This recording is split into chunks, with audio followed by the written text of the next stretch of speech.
me to share a little bit about our work at Certified Naturally Grown. I'm going to give you a little background on how we got started and how we're different from certified organic, since that's a point of reference most people have that they're familiar with, and why farmers choose CNG instead of organic in many cases, and then get to our guide to exceptional markets, which it perhaps is most closely related to your work, but it's all related. So CNG was founded by farmers when the National Organic Program took effect about almost 20 years ago now. It's founded by direct market farmers growing food for their local communities. They were very committed to organic practices and wanted to convey that to their customers. But when the new federal law came down, it was required that you go through the new certification process in order to use the word organic. To describe your farm or your farm products, or you would risk very hefty fines. So these farmers sought an alternative way to convey their practices, and that's how CNG was born. It was founded in New York, which is where I'm joining you from today, in the Hudson Valley, and quickly became a national program. So we've got more than 600 producers throughout North America, including beekeepers, livestock producers, mushroom growers, aquaponics folks, and of course, those growing vegetables, mixed vegetables and fruit in soil.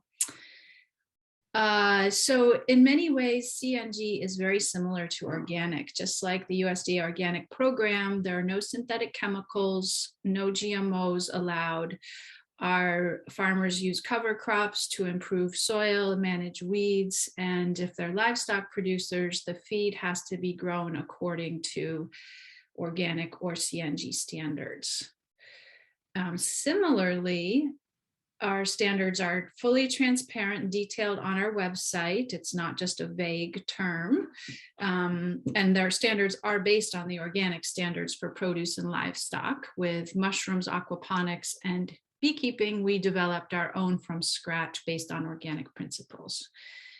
Similarly, producers apply and describe their practices, and that gets reviewed to determine if they would be a good fit. Sometimes adjustments need to be made, and that's often possible and agreeable to the producer, in which case they can proceed, and it's a great learning opportunity. We want to be inclusive, and we want to help farmers grow and do better every year, so that's a benefit of participation to our mind. And there's an annual on-site inspection, which is where a lot of this education happens, just like with the organic program, although with the organic program, there's some real strong restrictions on providing advice. So we both have inspections, but with CNG, it's a more collaborative and learning approach. And here we get to some of the main differences. CNG is tailored for local farmers producing food for their own communities, whereas USDA is more focused on wholesale producers. It does also include local producers, but that's really who our main constituency is. The annual inspection is carried out by other farmers in the community. They're peer reviews. And CNG costs considerably less, and we have a much reduced paperwork requirement. So here's some images of the CNG peer review process. As you can see, it involves people getting together and sharing and learning from each other. Getting on another farm is always, it can be challenging for busy farmers, but always results in valuable conversations and learning opportunities on both sides. And farmers really appreciate the benefits, not only to be recognized for their commitment to ecological farming practices, but they get access to a collaborative network of like-minded producers. They get advice, marketing resources, and with our guide to exceptional markets, now they have access to better markets. And of course, ideally, we want them to grow their customer base by having this recognition. Here are some marketing tools that we provide to our members. We have canvas signs. We have actually a whole variety of signs that can be posted at the farmers market. Twist ties that indicate their certification for bunching radishes and leafy greens, and down at the bottom are the stickers and more twist ties. that indicate their certification status. So back in 2018, we started our guide to exceptional markets, which we nickname our GEMS markets. This sort of evolved organically as more and more markets came onto the scene. There were some that sought to distinguish themselves, and they adopted policies to help ensure vendor integrity and quality, especially those that had the good fortune to be able to be more selective about which vendors they chose to allow into the market if they had limited space and lots of applicants. So Chicago's Green City market was among the first. They required all their vendors who were farmers to hold a certification, and CNG was one of those that was listed as an option. Similarly, in Atlanta, they required all their farmers to have a certification, whether it was organic or certified naturally grown. And then they, I believe, also named some livestock certification options. And then in Fayetteville, Arkansas, there's a food co-op that has a similar policy. So we thought we would officially recognize and promote those markets and co-ops that were adopting such policies, and give them some marketing benefits from us to help promote their decision to take those steps to encourage vendor certification. We have 3 tiers. The first is to simply recognize those vendors that hold a certification. Second is to prefer that their applicants obtain a certification or hold one, and state that explicitly in the application materials. And third, the sort of most challenging for a lot of markets, but some can do it, and we want to give them a little extra recognition, is to require that their vendors hold a certification. So there's different levels of participation, and we list all of our GEMS markets on our website at cngfarming.org/GEMS. And we offer some benefits to our GEMS listed markets that will help build the market's brand and offer them marketing support. This badge here, I neglected to update it, but we have one for 2021, is something we make available to put on their website. We have signage that we make for those markets that you saw an image of in the very beginning with the little boy. Social media shout outs and press releases, et cetera, to help promote that market. And, we are in the business of promoting farmers, and I know markets are often stretched very thin. So we want to use what we can offer to help support the marketing of the markets themselves that support our members. And in terms of who can participate, certainly farmers markets, but also independent grocers and food co-ops. There's more and more online farmers markets, especially following the pandemic. Multi-farm CSAs could participate, and farmer cooperatives that are marketing the collectively gathered produce and meat from different farms. And so here's some examples of the signage we've made for our GEMS listed markets. And this is another example, the one from the beginning, nice big poster that markets can post to indicate their commitment to certified producers. And then we also, we feel it's important to encourage certification among vendors, because we've learned that, knowing your farmer only goes so far, and there's a lot to learn. Farmers often think that they're growing according to organic practices until they have to describe it and fill out an application. And then it turns out actually they need to make adjustments, and they're often very glad to do so. But that's a kind of learning curve that we can help farmers along. And I think it's important for transparency and customer trust that farmers aren't making claims that aren't backed up. And I think it serves the market to have their claims be verified, and not just, I can talk to my customers, because honestly, farmers are busy trying to sell their produce, not describe their practices at the farmers market a lot of times. So they really appreciate that opportunity to have a very streamlined way to convey their practices. Let's see here. And I guess this is what I was speaking to, boosting customer confidence and verification.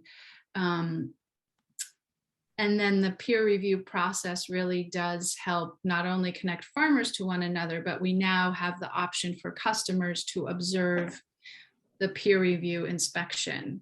And we're just this year taking that up a notch by having observers observe remote online inspections, which actually enables a lot more people to participate. And this fun image on the right is taken from a bumper sticker that we have designed that we make available.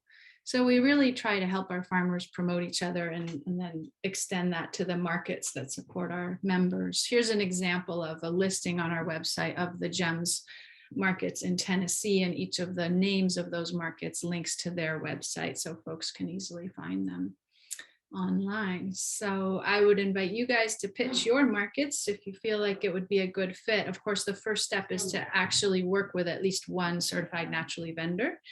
And that's something we'd be happy to talk with you about, how to explain it to your members, and we have materials to make that easier. All of which is to say we want to support attendance at GEMS markets and also support vendors who are looking to transition to being certified naturally grown. If this is a new concept to them, we can certainly help with that. And we want more farmers to participate and strengthen our local and regional food systems. So here's my contact info. Also can be reached at our website, cngfarming.org. And I look forward to answering any questions you may have. I hope that was an appropriate length. I think I stayed within limits. That's great. So if anyone has a question, you can put it in the chat or unmute yourself. I was just looking on the website and it looks like, are there any current South Dakota farms that are? Okay. Doesn't look like it. Everyone who's certified is listed on our website. And as of this morning, I saw no one in South Dakota. We do have one at our market. He's from just over the Nebraska border. Great. Okay. Yeah. Is that a beekeeper by chance? It is, yes. Yeah. Yeah, for some reason we get beekeepers from Nebraska. I don't know that we've ever actually had a farmer, but that's great. I'm glad to hear that, Barbara. Nice. In the chat, we've got a question on what pesticides are allowed.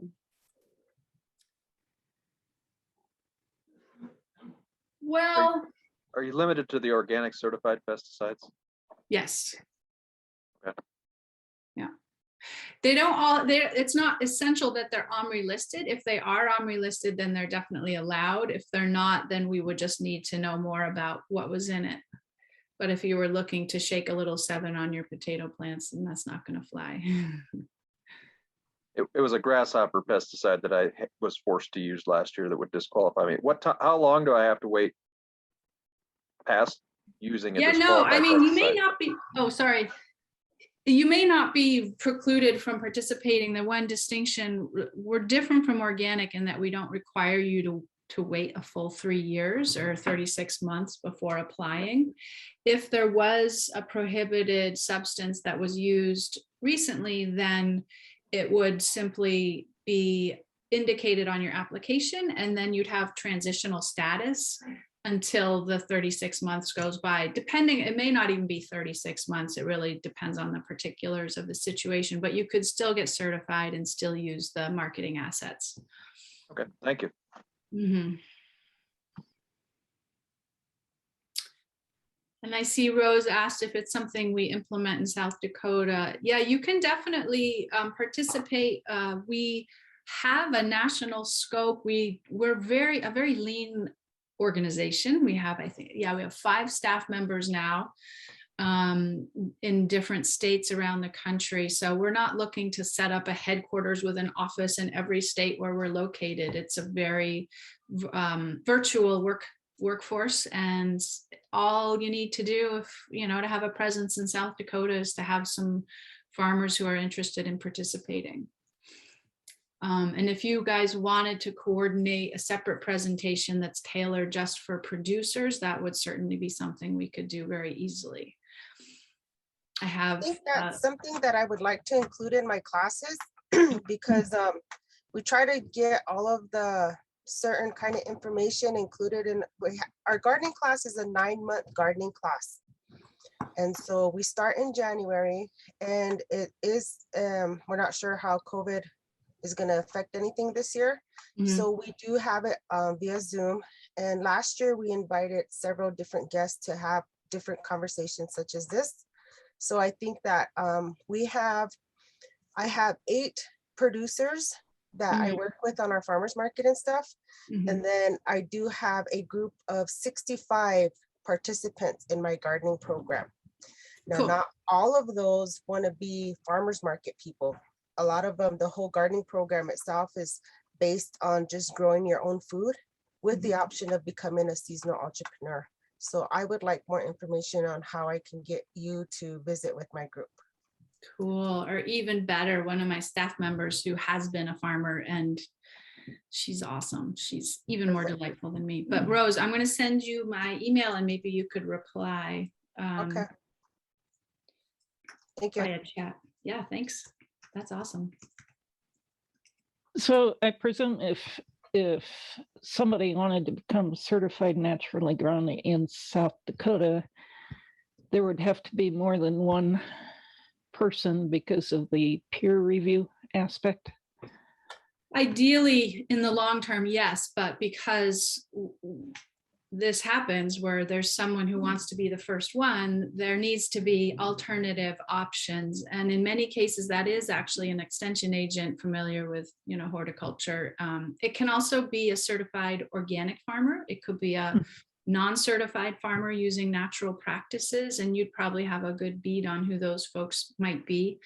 And we help ensure accountability by having a high degree of transparency. So whoever conducts the inspection needs to sign the report, and then the summary of that report gets posted on the farm's profile on our website.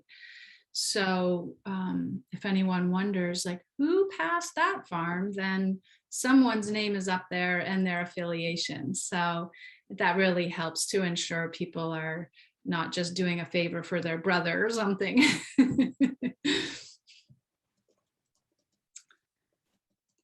Rhoda, Yeah. oh, sorry. I was just going to add, educators also are an option, like sustainable ag educators are another option to conduct inspection. Rhoda, this is Rose. Hey, that's when I asked this question, is this something that we can implement in South Dakota? Is this something that the state will allow us to implement, is what I wanted to ask, I guess. And so I don't know, I mean, is this something that would have to get the extension or SDSU's approval or Farmers Market Coalition or anything like that? It should be completely independent, and I would certainly support you if you want to move forward with it in any way that I can, but I don't think there would be any legal issues with proceeding. And Alice may verify that. All right, thank you. Yeah, for sure. We're a private nonprofit organization and don't have any affiliation with USDA. We get some funding from USDA, but you guys, you're free agents. You can get certified with us if you want.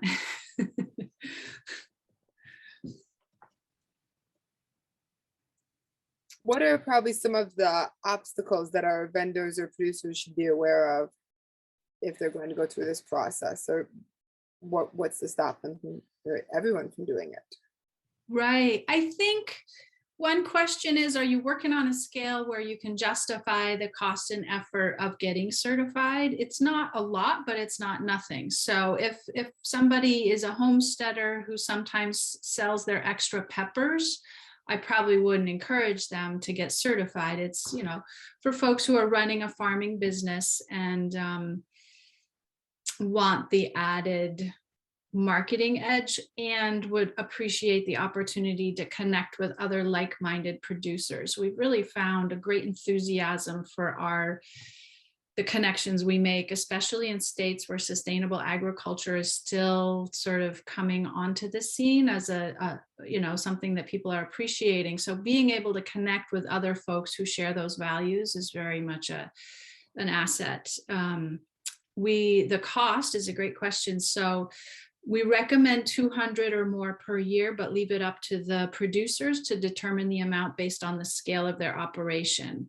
The minimum is 150, and some folks do 250 or 300 if they're larger and more established. And we're not asking for your income. It's really on the honor system. For folks who are just getting started in their first 3 years, or they're facing unusual hardship, whether it's extreme weather or a family health crisis, we do have a grassroots fund to help subsidize dues if 150 is too heavy a lift. And that's funded by the other farmers in the program. So folks are generally pretty respectful of tapping that just when they need to. So it's cost really shouldn't be a barrier. The other challenge would be arranging the annual on-site inspection. And sometimes that's a challenge because it is a peer review system. If you don't have other CNG producers nearby, it's sometimes difficult to find another farmer or extension agent who'd be willing to do it. Other than that, those are the main reasons I would say. It looks like on your website, I was just looking at the cost just before you started talking about it, and it said that there is more waiver opportunity for beekeepers than for other farmers. Mm-hmm. Yes, that's right. With the beekeepers, we don't set the minimum dues. It's pay what you can. We still recommend 200 if you can, but if it's $50 or $100, that we'll let them in. And that's because we want to encourage participation, and many beekeepers are just hobbyists, and it's not so much a business operation as something they do on the side. So in order to, it helps us to have the visibility that beekeepers bring, and it helps the beekeeping population when the beekeepers are observing CNG standards. So that's really more to just encourage those beekeepers to participate. Now, is that true of more diversified farms, a farmer that does meat and produce and beekeeping?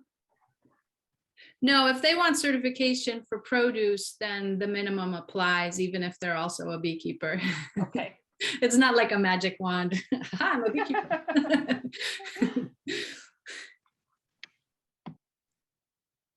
And then if they did want multiple scopes, as they say, like I want to certify my livestock and my produce, it's still the same minimum dues. I mean, it's nice if they can do more than they otherwise would, but that's not always possible. And so we don't get too finicky about doubling it or anything like that.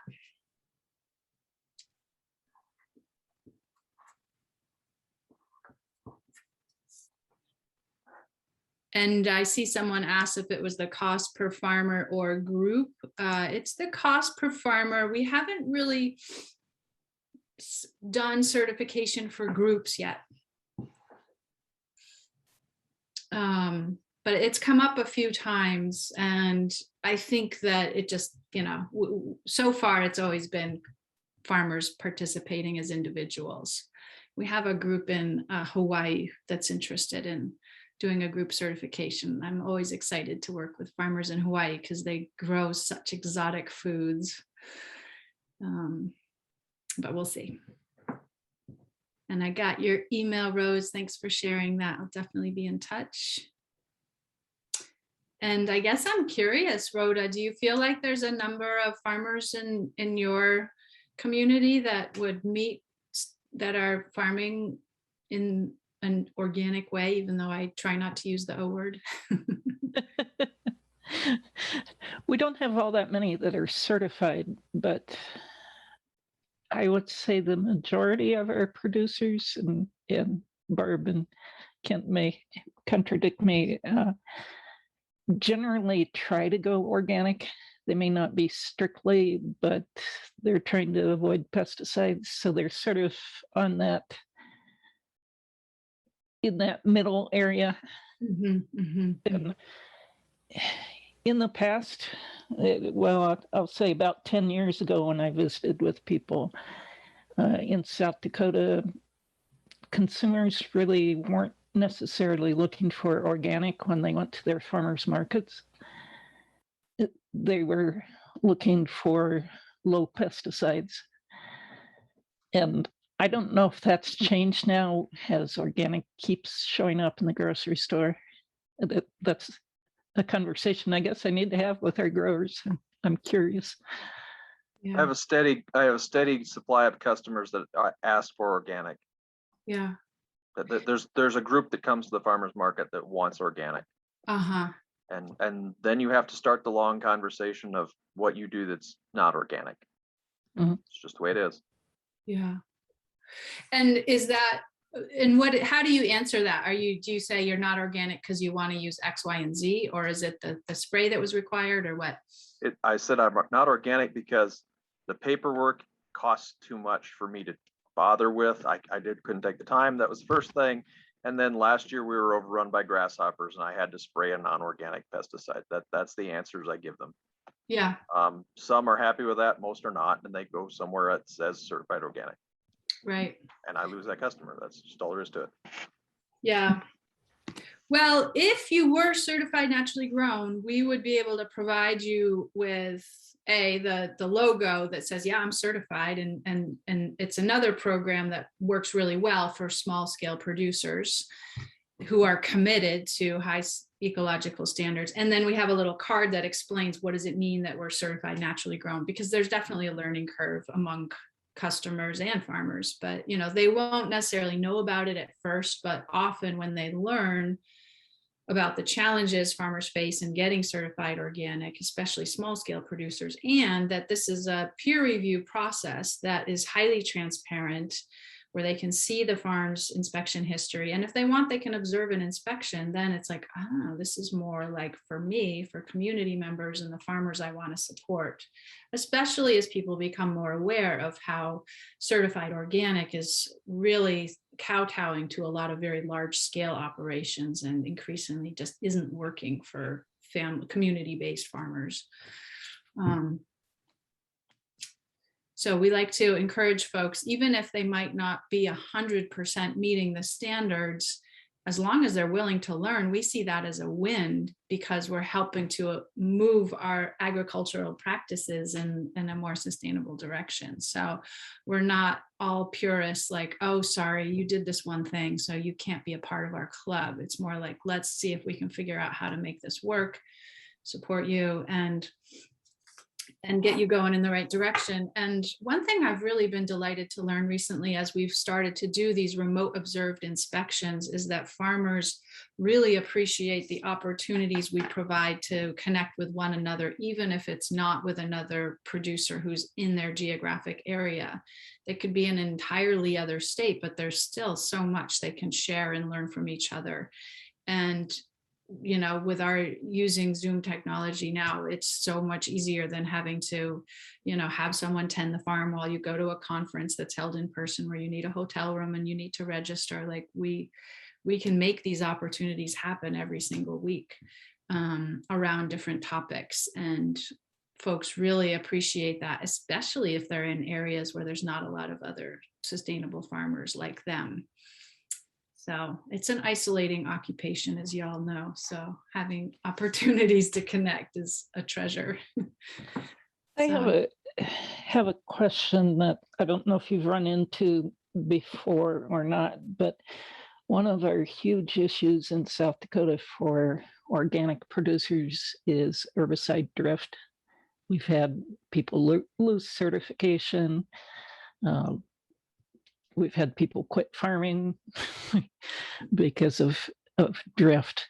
It can be an issue for sure, especially with the one that really drifts. I'm blanking on the name of it, but with drift, that's something we look at in the application process. We want to make sure that there's adequate buffers between your growing operation and another potential source of contamination. But then things happen. If there is drift, nevertheless, it doesn't happen that often, but if there is drift, nevertheless, it's possible that they can't market a particular crop as CNG. And that's just, there's no way around that. You can't market it. But it wouldn't mean that they'd lose their certification for 3 years. It would just mean, it depends on the particulars, but it may mean that particular parcel can't be used for CNG production until the next growing season. And it would be put into transitional status, as I referenced earlier, which means that on their profile on the website, it indicates that they have transitional status, and the application indicates what's the reason for it, but they can still use the logo. So drift is a pain in the neck. It does sometimes mean some folks can't participate, and it's really frustrating because they're doing everything else right. But it's only fair to the customers to be, we need to be able to assure them that the food that's grown on a CNG farm doesn't have pesticides on it. Yeah. So we need to look at that. Thanks. Yeah. I think I got all the questions, and I've probably used up enough time for you guys. I don't want to overextend your agenda. It's been great, but thank you. And I'll put your email in our notes if anyone has more questions. That sounds great. All right. Thank you guys.